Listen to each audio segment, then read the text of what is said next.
नमस्कार साथियों, स्वागत है आपका एक बार फिर से अभिनंदन एकेडमी के यूट्यूब चैनल में।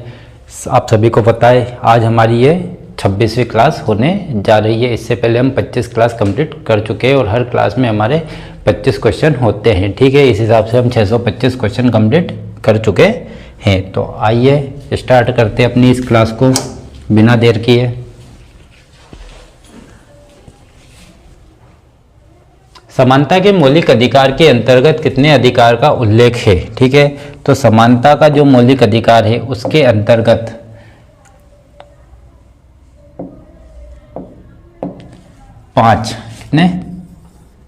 5 मौलिक अधिकारों का उल्लेख किया गया है। ठीक है, तो 5 प्रकार की समानता हमारा संविधान देता है। ठीक है, और कहाँ से कहाँ तक देता है? तो ये देता है अनुच्छेद 14 से अनुच्छेद 18। ठीक है, 14, 15, 16, 17 और 18। ठीक है, 1, 2, 3, 4 और 5। ऐसा नहीं है कि 14, 4, 18 और 4 हो गए। ठीक है, यहाँ पर कितने हो जाएंगे? 5 हो गए। ठीक है, 1, 2, 3, 4 और 5। 5 प्रकार की समानता का अधिकार हमारे भारतीय संविधान में दिया गया है। ठीक है, कौन कौन सी होती है तो देखते हैं उनको हम।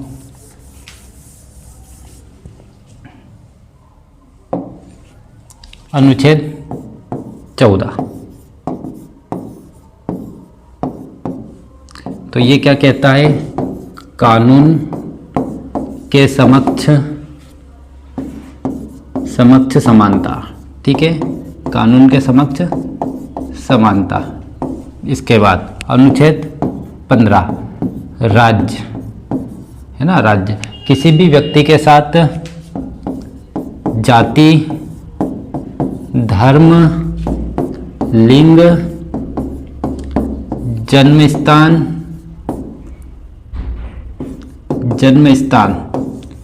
के आधार पर किसी भी प्रकार का भेदभाव नहीं करेगा। ये अनुच्छेद 15 कहता है। अनुच्छेद 16, लोक नियोजन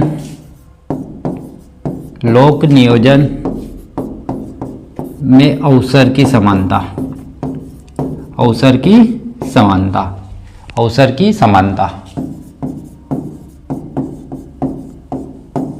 ठीक है, अनुच्छेद 17 क्या कहता है?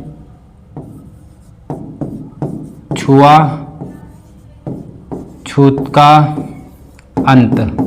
ठीक है, या फिर अस्पृश्यता का अंत। कुछ जगह अस्पृश्यता ही लिखा होता है। ठीक है, अधिकतर बुकों में अस्पृश्यता शब्द इस्तेमाल किया जाता है जिसका मतलब होता है छुआछूत का अंत। ठीक है, ये एक प्रकार का कानूनी अपराध है अगर कोई व्यक्ति ऐसा करता है तो। इसके बाद है अनुच्छेद 18, ये क्या कहता है? उपाधि का अंत। किसका? उपाधि का अंत, मतलब कि शिक्षा और सेना को छोड़कर बिना राष्ट्रपति की अनुमति के कोई भी व्यक्ति किसी भी प्रकार की उपाधि धारण नहीं कर सकता, चाहे वो विदेशियों के द्वारा दी गई हो या फिर भारत में ही किसी के द्वारा दी गई हो। ठीक है, तो किसी भी प्रकार की जो उपाधि होगी वो शिक्षा का क्षेत्र और सेना का क्षेत्र छोड़कर। ठीक है, तो ये 5 प्रकार की समानता के अधिकार दिए गए हैं। कहाँ पर? भारतीय संविधान में, जो अनुच्छेद 14, 15, 16, 17 और 18 में उल्लेखित है। कौन सा जलमार्ग भारत को श्रीलंका से अलग करता है?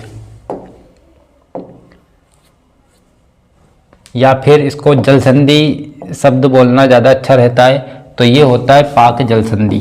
ठीक है, कौन सा? पाक जल संधि या जल डमरू मध्य। ठीक है, क्या करता है? भारत को श्रीलंका से अलग करता है। तो पाक जल संधि भारत को श्रीलंका से अलग करता है। और क्या क्या है भारत और श्रीलंका के बीच में? मन्नार की खाड़ी किसके बीच में? भारत और श्रीलंका के बीच में है। पाक जल संधि किसके बीच में? भारत और श्रीलंका के बीच में है। वायुमंडल में कितने प्रतिशत नाइट्रोजन मौजूद है? तो वायुमंडल में लगभग 78%, 78% नाइट्रोजन मौजूद है। ठीक है, कितना है? वायुमंडल में 78%, कितना? 78% क्या है? नाइट्रोजन। और लगभग 21% क्या हो जाता है, ऑक्सीजन। कई बार क्वेश्चन बनता है कि कौन दो गैस वायुमंडल का लगभग 99% हिस्सा घेरे हुए है, तो वो ये दोनों गैस हो जाती है ऑक्सीजन और नाइट्रोजन, और 1% अन्य गैसें इसमें होती है। ठीक है, तो वायुमंडल में सबसे ज़्यादा गैस कौन सी है, नाइट्रोजन है। ठीक है, और ऑक्सीजन कितनी है, तो ऑक्सीजन है आपकी 21%। हाइड्रोजन गैस की बात करें तो वो सूर्य में होता है। ठीक है, सबसे ज़्यादा सूर्य में उसका परसेंटेज पाया जाता है। दिल्ली नगर निगम संशोधन विधेयक 2022 कितने नगर निगमों को एक में एकीकृत करने वाला विधायक है, विधायक नहीं है, विधेयक है। ठीक है, क्या होगा यहाँ पर, विधेयक करना है उसको, विधायक टाइपिंग मिस्टेक है, तो क्या होगा, विधेयक है ना, विधेयक है।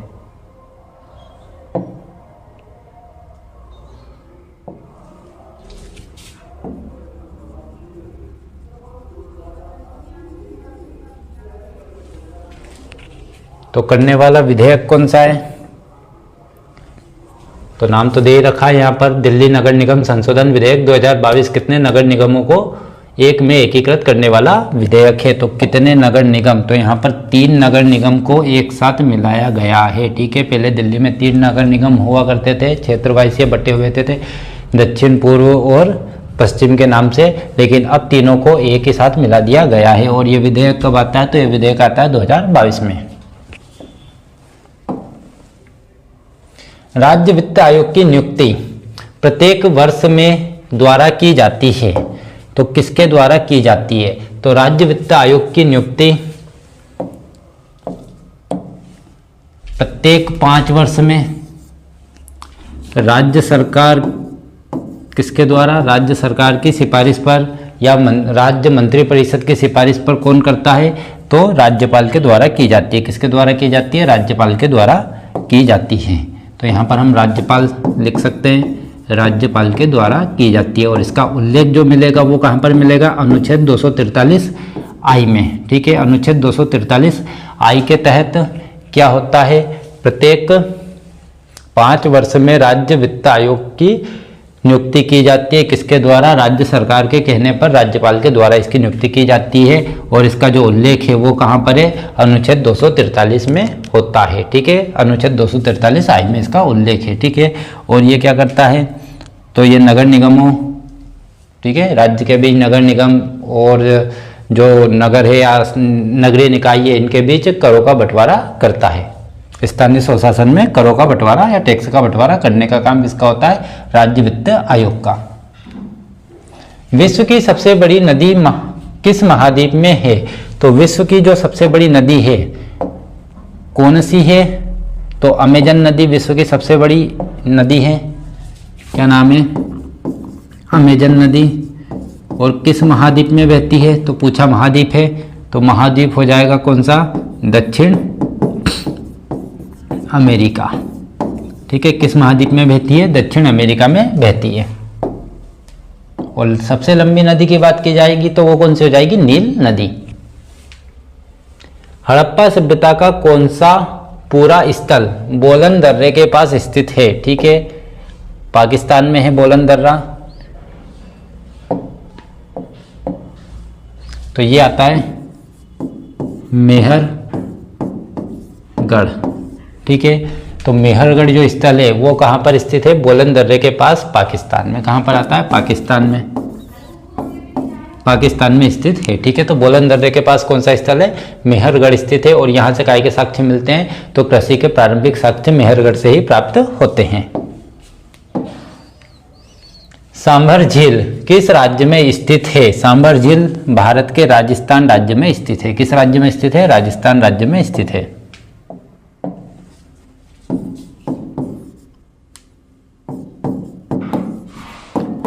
राजस्थान राज्य में स्थित है। और सांभर झील है भारत की सर्वाधिक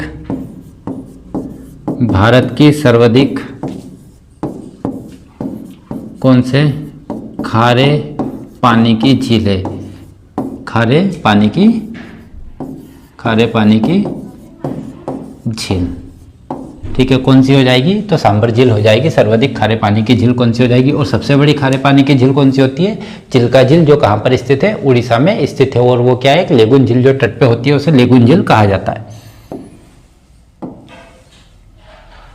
श्यामजी कृष्ण वर्मा ने इंडिया हाउस या इंडियन हाउस की स्थापना किस वर्ष की थी?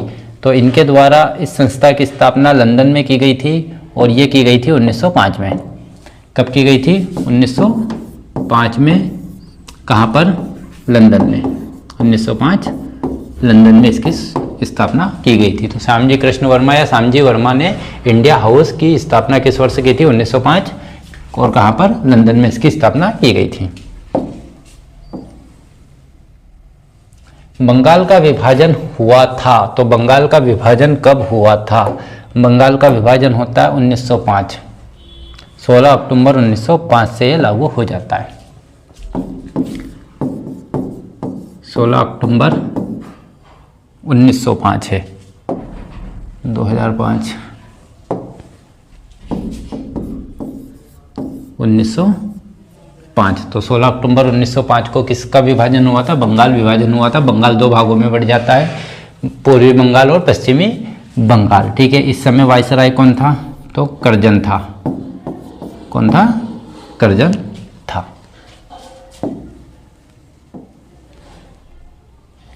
2011 की जनगणना के अनुसार भारत की साक्षरता दर है। तो 2011 की जनगणना के अनुसार भारत की जो साक्षरता दर है वो थी 74.04%। 74.04%। ठीक है, ये क्या है? भारत की साक्षरता दर वर्तमान में है या 2011 की जनगणना के अनुसार है। अभी जब भी जनगणना होगी उसके बाद ये आंकड़े परिवर्तित होने वाले हैं। पृथ्वीराज तृतीय ने या पृथ्वीराज चौहान ने 1191 में नामक एक शासक को हराया था। तो किसको हराया था? गोरी। क्या नाम था उसका? मोहम्मद गोरी।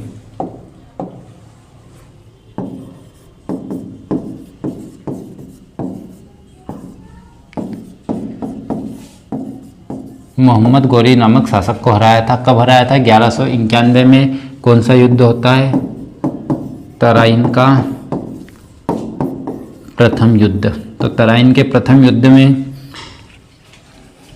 1191 में पृथ्वीराज तृतीय ने मोहम्मद गोरी को पराजित किया था। और 1192 तराइन का दूसरा युद्ध। ठीक है, क्या हो जाएगा?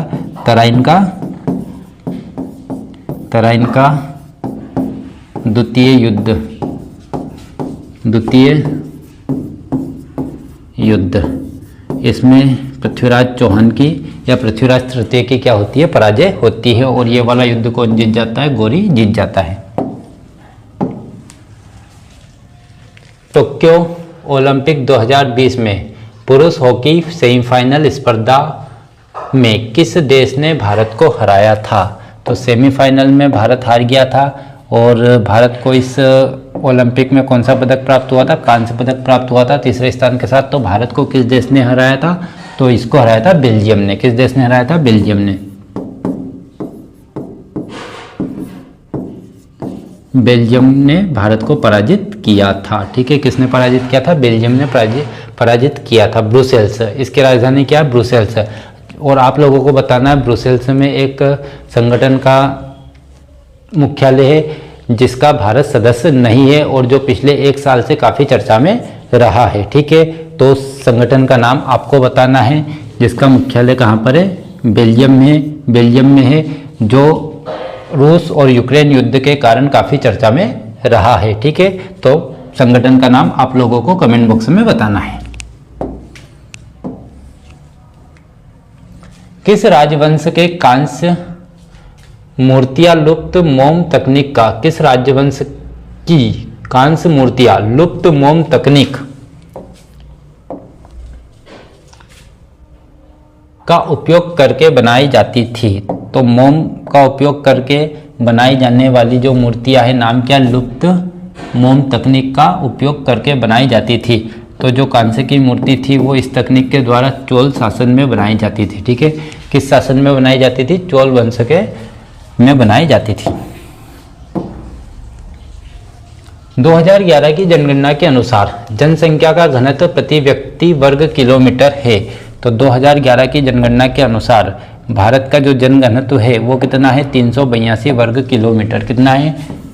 382 प्रति व्यक्ति वर्ग किलोमीटर, ये भारत का जनघनत्व है। ठीक है, तो याद रखना है, कई बार पूछा जाता है 382 वर्ग किलोमीटर प्रति व्यक्ति वर्ग किलोमीटर, व्यक्ति प्रति वर्ग किलोमीटर। ठीक है। देखनी किस राज्य से संबंधित एक लोक नृत्य है? तो देखने लायक जगह कहां पर मिलेगी आपको? गोवा में। एक और हमने पढ़ा था तरंग मेल, जो भी कहाँ का हो जाएगा? गोवा का। इससे पहले की क्लास में हम देख चुके तरंग मेल कहाँ का होता है? गोवा का। और ये कौन सा है? देखनी। तो तरंग के मेल को देखने कहाँ जाओगे आप लोग? गोवा में जाओगे। तो देखनी नृत्य भी कहाँ का हो जाएगा? तो देखनी और तरंग मेल दोनों जो नृत्य है वो कहाँ पर होंगे? गोवा के हो जाएंगे। ठीक है, कहाँ के हो जाएंगे? गोवा के।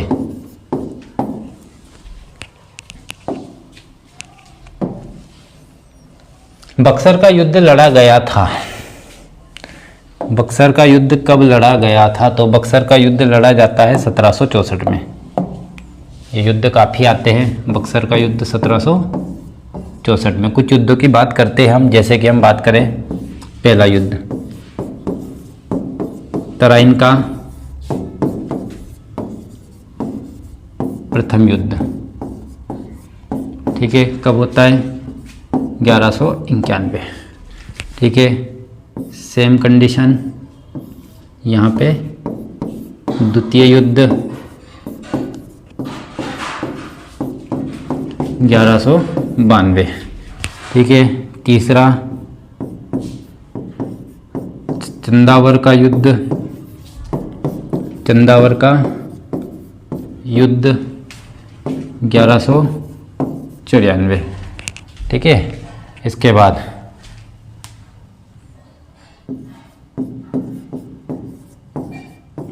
पानीपत का प्रथम युद्ध, पानीपत का प्रथम युद्ध, जो युद्ध कई बार पूछे जाते हैं। तो पानीपत का प्रथम युद्ध। ठीक है, ये कब होता है? 1526। कितने हो गए? 2 3 4 5। पानीपत के प्रथम युद्ध के बाद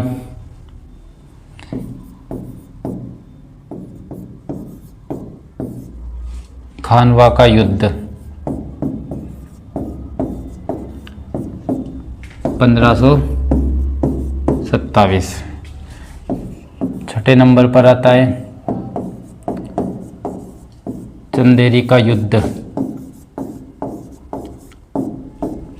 ये होता है 1528।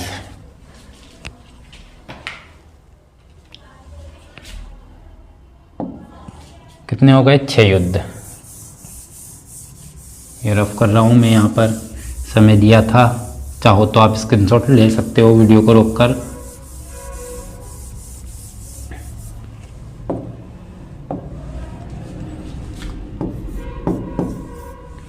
चंदेरी का।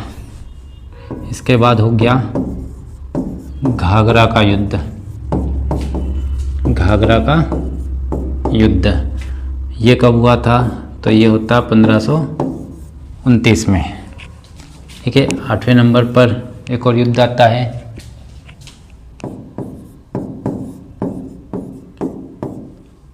चौसा का युद्ध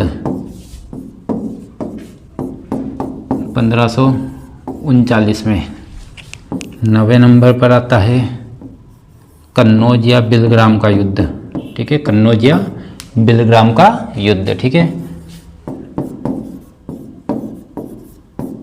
तो ये होता है कब? 1540 में। ठीक है, इसके बाद होता है कौन सा? सरहिंद का युद्ध, सरहिंद या सरहिंद का युद्ध, ठीक है। तो सरहिंद का युद्ध ये होता है 1555 में। इसके बाद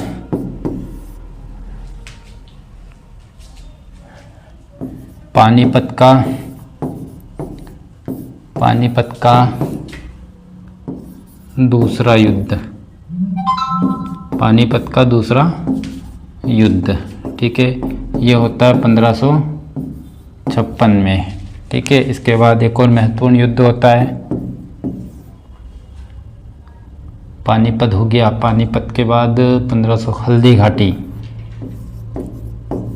ये कई बार पूछे गए क्वेश्चन है। सारे के सारे जितने भी हमने युद्ध देखे हैं, करीबन 12 हमारे क्या हो चुके हैं, 12 हमारे युद्ध। ये 12वें नंबर का युद्ध हल्दी घाटी का युद्ध, ठीक है, हल्दी घाटी का युद्ध।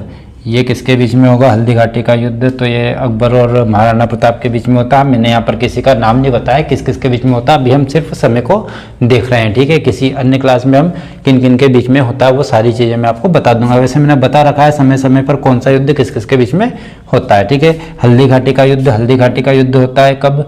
1556, 1576। कब होता है? 1576। जिसको भी स्क्रीनशॉट लेना है वो ले सकता है। काफ़ी महत्वपूर्ण युद्ध यहाँ पर हमारे हो रहे हैं।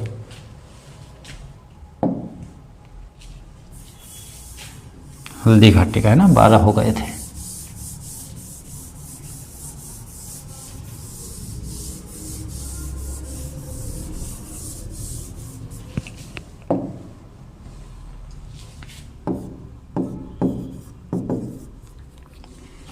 (1576) हल्दी घाटी का युद्ध, ठीक है। इसके बाद हमारा कौन सा बच रहा है युद्ध 1576 के बाद?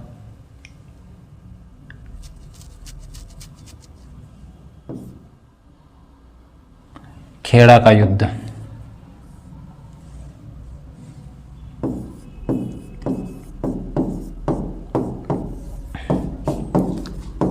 खेड़ा का युद्ध 1707। एक हमारा छोटा है तालीकोटा का युद्ध, तालीकोटा का युद्ध, ठीक है। ये इसको थोड़ा ऊपर लिखना था। ये होता है 1565 में, ठीक है। इसके बाद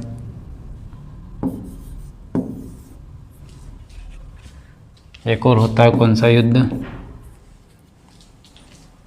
खेड़ा का युद्ध हो गया। खेड़ा के युद्ध के बाद हमारा युद्ध आता है कौन सा? 1565, 1707, ठीक है। इसके बाद एक महत्वपूर्ण युद्ध है जिसका नाम है प्लासी का युद्ध। कौन सा युद्ध?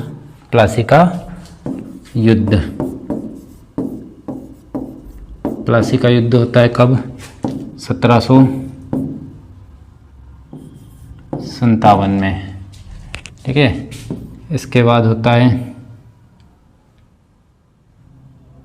16वें नंबर पर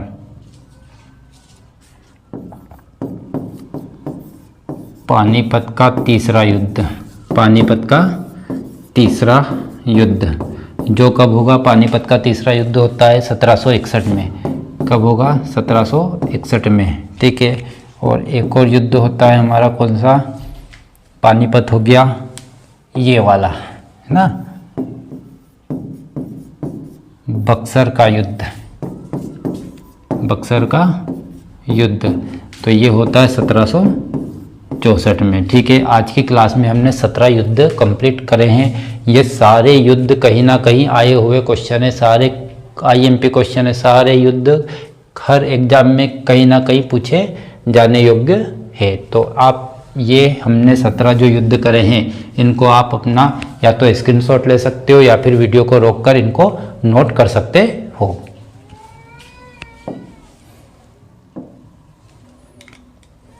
कोलेरू झील किस राज्य में स्थित है? कोलेरू झील कहाँ पर स्थित है? तो ये होती है आंध्र प्रदेश में। कहाँ पर स्थित है?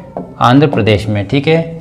तो कहाँ पर हो जाएगी? आंध्र प्रदेश में, ठीक है। इसके अलावा एक झील और आती है आंध्र प्रदेश में, हालांकि वो तमिलनाडु और आंध्र प्रदेश दोनों राज्य में स्थित है, जिसका नाम क्या है? पुलिकट झील।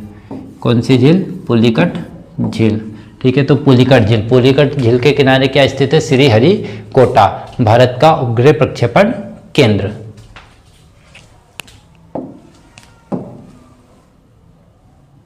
मार्च 2022 में कौन पंजाब के मुख्यमंत्री बने हैं? तो कौन बने मार्च 2022 में? भगवंत मान।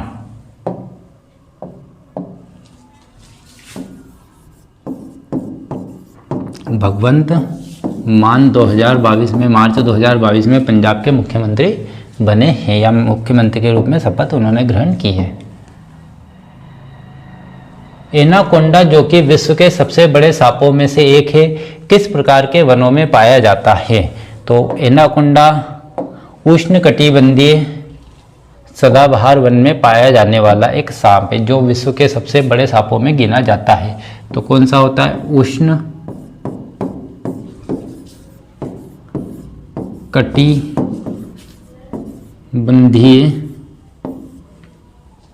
सदाहरित वन या सदाबहार वन, सदाहरित वन में पाया जाने वाला सांप है। ठीक है, तो उष्णकटिबंधीय सदाहरित वन एनाकोंडा पाया जाता है, वन में एनाकोंडा पाया जाता है। और ये कहाँ पर विशेषकर सबसे ज़्यादा आपके कहाँ पर मिलेंगे? तो ये मिलते हैं दक्षिण अमेरिका के ब्राज़ील में, जिन्हें क्या बोला जाता है? सदाहरित वन या फिर अमेजन वर्षा वन। अमेजन नदी के आसपास फैले हुए, इसलिए अमेजन वर्षा वन भी इसे कहा जाता है। ठीक है, वर्षा वन कहा इन्हें जाता है। और ये विशेषकर किस क्षेत्र में मिलते हैं? भूमध्य रेखा वाले क्षेत्र के आसपास वाले क्षेत्र में पाए जाते हैं। ठीक है, उष्ण का मतलब होता है गर्म, कटिबंध का मतलब होता है क्षेत्र, तो गर्म क्षेत्र में पाए जाने वाले सदाहरित वन। ठीक है, या फिर अमेजन वर्षा वन भी इसे कहा जाता है। ब्राज़ील में इसका नाम क्या है? ब्राज़ील में इसका नाम है सेल्वास।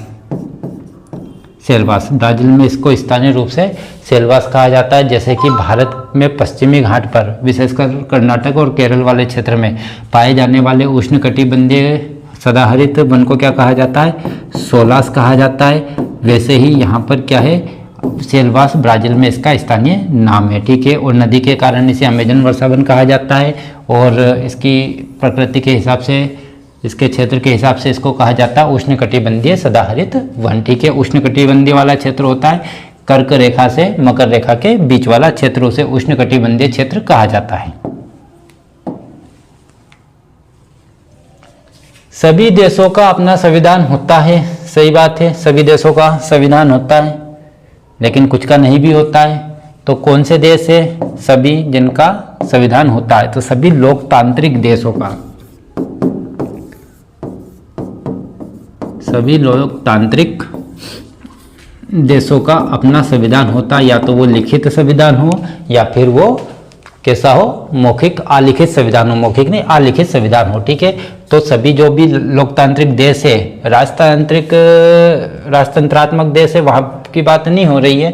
ठीक है, जो लोकतांत्रिक देश है जहाँ पर सरकार को चुना जाता है, वहाँ की जनता के द्वारा चुना जाता है, वहाँ के जो देश है उनका एक खुद का क्या होता है? संविधान होता है, चाहे तो वो लिखित संविधान हो या फिर वो अलिखित संविधान हो सकता है।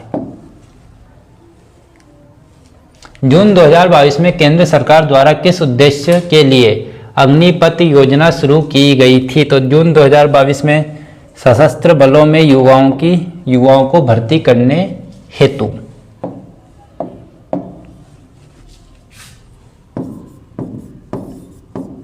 सशस्त्र बलों में किनको? युवा को भर्ती करने हेतु, युवाओं को भर्ती करने हेतु। ठीक है, और ये 4 साल की अवधि के लिए योजना बनाई गई है। इंडिया शब्द इंडस से आया है, जिसे संस्कृत में कहा जाता है।